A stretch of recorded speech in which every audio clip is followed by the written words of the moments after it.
Hello friends. आज की कहानी है बहू नमक की तरह होती है।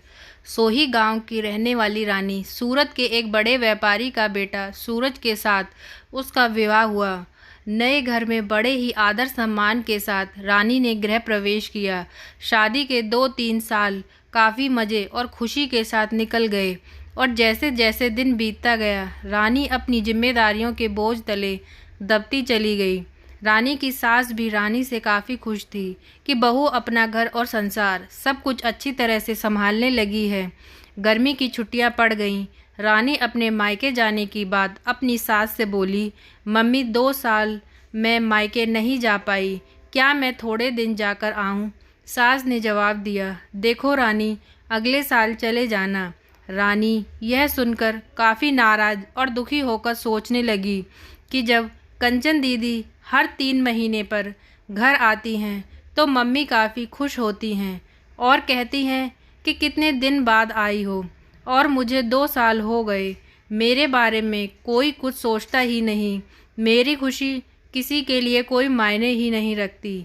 और क्या दिन भर इन लोगों को खाना बना के खिलाती रहूं, घर का सारा काम करती रहूं, क्या मेरी यही ज़िंदगी है?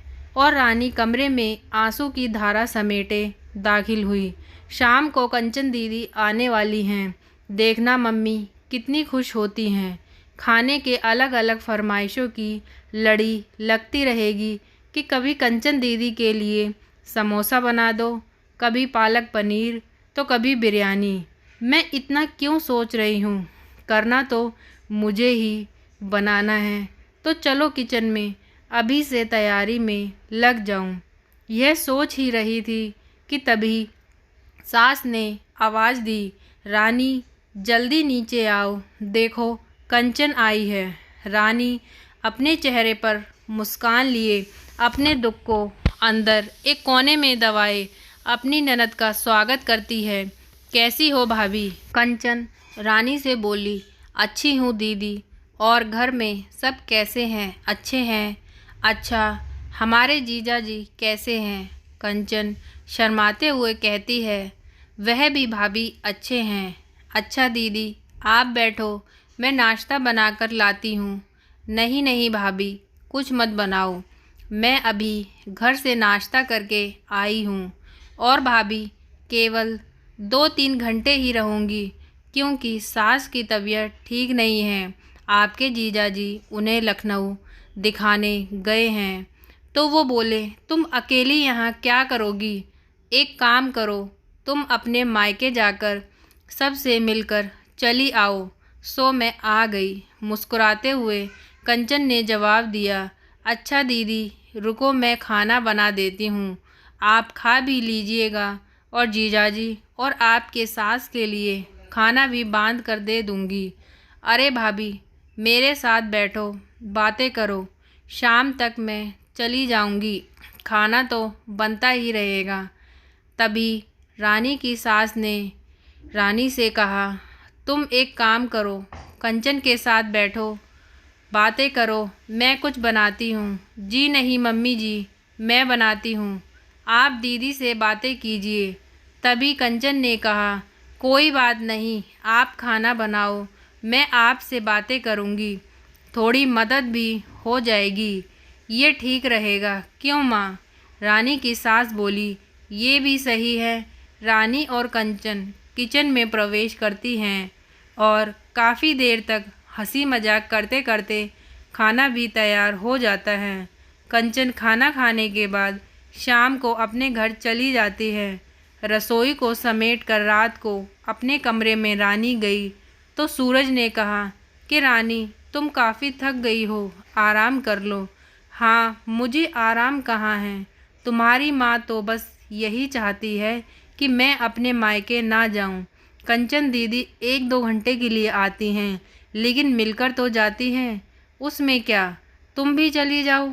रानी सूरज ने कहा, और देखो, रानी दीदी भी कहाँ आ पाती हैं। जब शरद जीजाजी अपनी माँ को लखनऊ डॉक्टर के पास दिखाने ले जाते हैं तभी मिलने आती है। तो इसका मतलब है मैं कभी नहीं जा सकती अपने मायके? ऐसा तो मैंने नहीं कहा रानी, अच्छा तुम शांत रहो, मैं कल माँ से बात करता हूँ। तुम अपने मायके चली जाना, ठीक है? तुम तो रहने दो। गुस्सा करते हुए रानी सो जाती है। सुबह उठकर रानी अपने काम में रोज की तरह लग जाती है। दोपहर में शर्मा आंटी रानी की सास से मिलने आती हैं और काफ़ी देर तक बातें करती रहती है। तभी शर्मा आंटी रानी की सास से पूछती हैं कि कंचन की माँ, ये तो बताओ कि बहू और बेटी में क्या फ़र्क समझती हो? रानी इस सवाल के जवाब का इंतज़ार कर रही थी कि मम्मी जी का इस पर क्या जवाब होगा।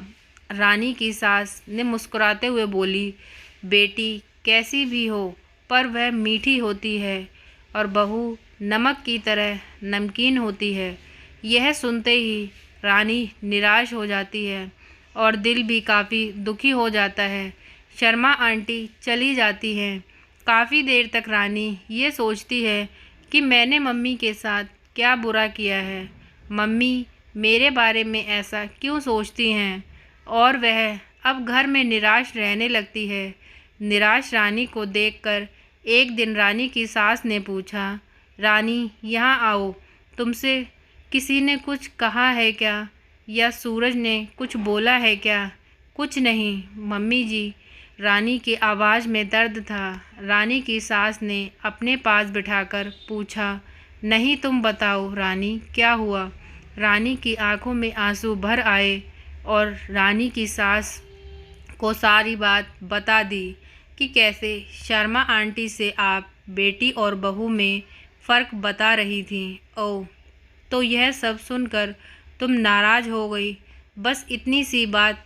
अरे रानी, मैंने कहा बेटी मीठी होती है, वह चाहे कितनी भी गलती करे उसकी गलती तो नज़र ही नहीं आती है।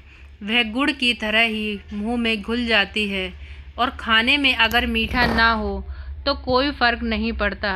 और बहू नमक के समान है, क्योंकि खाने में अगर नमक ना हो तो खाना बेस्वाद होता है। खाने में नमक मिलने पर हम जो खाना खाते हैं उसी समय नमक के हम कर्जदार बन जाते हैं। ठीक उसी तरह तुम मेरे लिए वही नमक हो।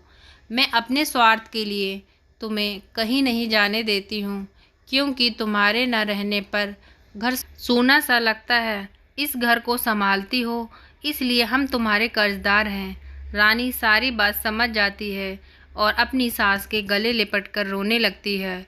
शाम को सूरज जब घर आता है तो अपनी माँ से कहता है कि माँ, रानी अपने मायके जाना चाहती है एक दिन के लिए। रानी तपाक से बोल उठी, नहीं नहीं, मुझे नहीं जाना। मैं चली गई तो खाने में कोई स्वाद नहीं रहेगा। सूरज को कुछ समझ नहीं आया कि कल रात मायके जाने के लिए मुझसे कह रही थी, अचानक से इसे क्या हो गया। सूरज सोचने लगा कि इन औरतों को समझना मर्दों के बस के परे है। रानी की सास रानी के सर पर हाथ फेर रही थी और सूरज एक टक लगाकर रानी और अपनी माँ को देखता रहा।